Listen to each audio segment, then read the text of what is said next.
The road to Willow Creek stretched endlessly, swallowed in twilight shadows. Jones tightened his grip on the wheel, the headlights carving out a narrow path through the mist. Elliot leaned back, smirking at the silence, while Jennifer pressed her forehead to the glass, her reflection pale against the darkening woods. Stories of the mansion had followed them since childhood. Tales of vanished travelers, strange lights flickering in broken windows, and screams that bled into the night air.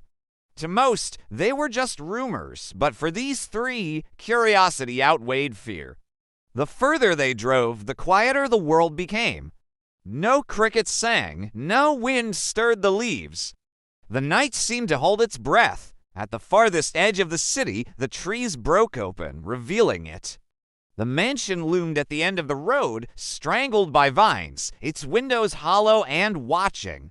Bricks cracked, shingles gone, yet it still stood, proud and unbroken by time. Jennifer whispered, "It feels alive." Elliot chuckled, shaking his head. "It feels abandoned, that's all," but even his voice wavered as he spoke. They stepped out of the car, gravel crunching beneath their shoes. The air was colder here, sharp and biting, as though the house itself exhaled frost. Jones led the way, flashlight beam trembling across weeds and broken stone steps. The great doors towered above them, carved with symbols half worn by centuries. Jones hesitated, his hand hovering near the handle. Jennifer swallowed. "Are we really doing this?" Elliot pushed forward, forcing the door open with a groan. "We didn't come this far to turn back." The air inside hit them like a wave damp, suffocating, filled with the musk of rot and dust. Cobwebs veiled the corners, and shadows crawled across cracked wallpaper. Behind them, the doors trembled. Before they could react, they slammed shut, sealing them in. The echo rolled through the mansion like a drumbeat of doom. And in that echo, three young hearts began to pound in unison. The doors had chosen for them, and now the house would not let them leave. The silence inside was worse than the night outside. Each step stirred echoes that didn't belong to them. The mansion seemed awake, its walls listening, its floors sighing beneath their weight. A draft whispered through unseen cracks, carrying voices too faint to understand. Jennifer rubbed her arms, shivering. "Did you hear that?" Jones lifted the flashlight toward the staircase, catching dust that swirled like restless spirits. Elliot forced a laugh. "It's the wind." "Don't let it get to you." But when his laughter faded, the sound of whispering remained, persistent, growing. They moved through a hall lined with rotting chairs and shattered mirrors. In one mirror, Elliot's reflection lingered longer than his movement, his face distorted, mouth moving though he stayed silent. He looked away quickly, jaw tight. On the walls, strange symbols appeared beneath peeling paint spirals, jagged marks carved with unnatural precision. Jones traced them with his fingers, frowning. "These are older than this house," he murmured, "older than the city itself." Jennifer froze, her breath sharp. Something unseen brushed past her shoulder, cold and deliberate. She gasped, spinning. No one stood there. Elliot stepped toward an old portrait at the end of the hall. The painted eyes, once faded, glowed faintly in the dim light. As he leaned closer, the pupils shifted, watching him. He stumbled back, his smirk gone. Before they could speak, a sound ripped through the mansion. A scream piercing, raw exploded from upstairs, but none of them had opened their mouths. Jennifer clutched Jones's arm. Who was that? Jones stared at the ceiling, his knuckles white around the flashlight. There shouldn't be anyone here. The scream dissolved into silence, leaving only the racing of their hearts. Then, a whisper drifted down the stairs. Not words, not yet just a sound that called to something inside them. And when the whisper grew clearer, they realized it was calling their names. The staircase moaned under their weight as they climbed. Each step seemed to resist them, as though the house itself wanted to keep them below. At the top, the hall stretched endless, lined with portraits cloaked in dust. One by one, They saw that every face had been violently scratched out, every face except one. The final portrait depicted a young woman in a black gown, her eyes piercing, unblemished by decay. Her gaze locked on them, alive and unyielding. Jennifer whispered, "She's waiting." Elliot's throat worked as he swallowed, though he said nothing. Suddenly, every door along the hall slammed shut. The echo rattled through their bones. They spun, testing the handles locked. Everyone. Jennifer's scream cut the silence as unseen hands gripped her arm. She stumbled forward, clawing at her skin, but the marks had already formed black bruises, deep and spreading. "Something's touching me," she cried, her voice trembling. Elliot pressed his palms to his ears. Voices rose from nowhere, chanting his name over and over. He staggered, wild-eyed. "Stop! Get out of my head!" Jones pulled him back, forcing him against the wall. "This isn't ghosts," he said, his voice grim. "It's something older, something buried here." The air thickened. The portraits along the walls began to ripple. Scratched-out faces twisted, paint bubbling, features reforming into grotesque shapes. Jennifer whimpered, pressing close to Jones. Elliot's body shook, his pupils dilating as though the whispers were digging deeper into his mind. From every canvas, faces writhed, trapped in eternal torment, their mouths opening in silent screams. The one unscarred woman's portrait pulsed, the paint breathing.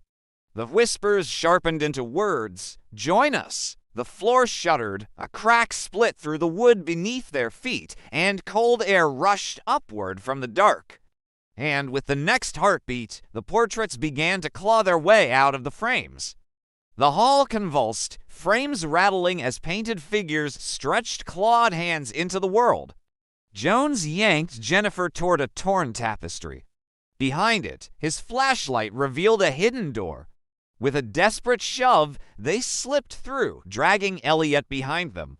The hidden passage wound downward, damp and narrow, the air reeking of mildew. They descended into a vast cellar, their footsteps echoing against stone walls.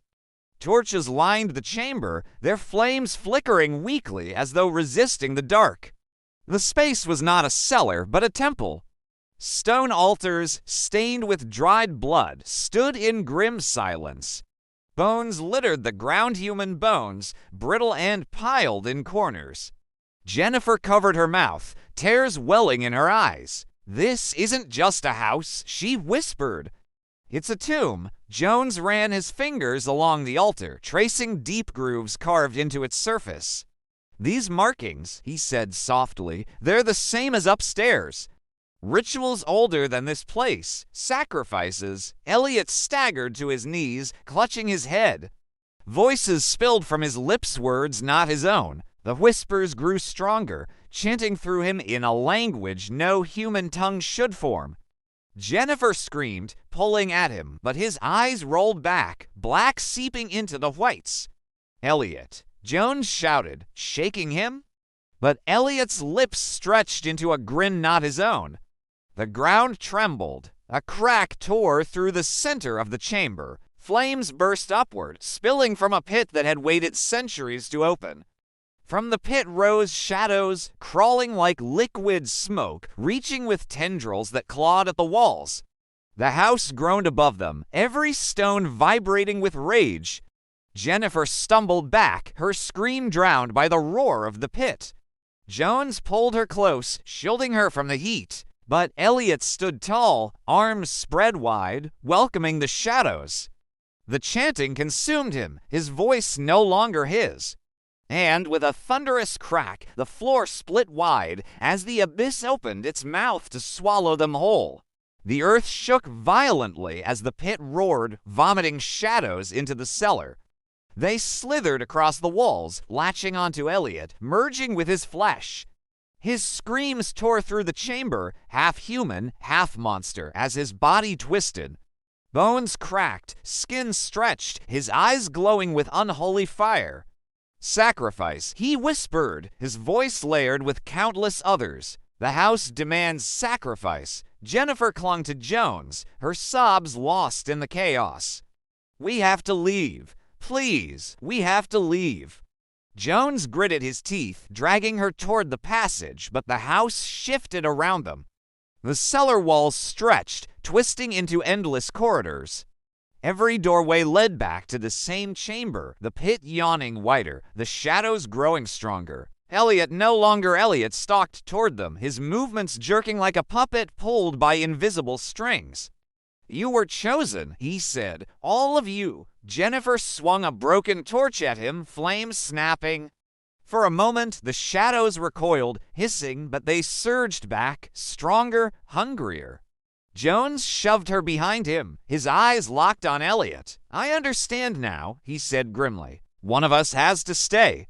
One has to seal it." Jennifer's eyes widened, horror dawning. "No? We'll find another way." "There isn't another way." Jones cut her off. His face was pale, resolute. "Run when I tell you." Elliot lunged, shadows stretching into claws. Jones met him head-on, shoving Jennifer toward the stairway. She screamed, refusing to leave, but the floor split again, forcing her forward. Jones grappled with the thing that was once Elliot, his body trembling against the force of shadows. He looked back once, locking eyes with Jennifer. "Live," he whispered. With a final surge, he pushed Elliot and himself into the pit. The shadows shrieked, recoiling, dragging them both into the abyss. The chamber roared, the ground shaking as the pit sealed shut. The torches flared, then extinguished, plunging everything into silence. Jennifer stumbled through the collapsing passage, crawling toward the mansion doors. With one final heave, she burst outside into the night air. She fell to the ground, gasping, tears streaking her face. Behind her, the mansion loomed, silent and still. No fire, no sound, no sign of what had happened within. For a moment, it looked as though nothing had changed, as though the house had never stirred at all. Then the wind shifted, carrying a whisper across the night. A voice she knew too well. Jennifer. She froze, eyes wide, staring at the mansion. The doors stood closed, the windows empty.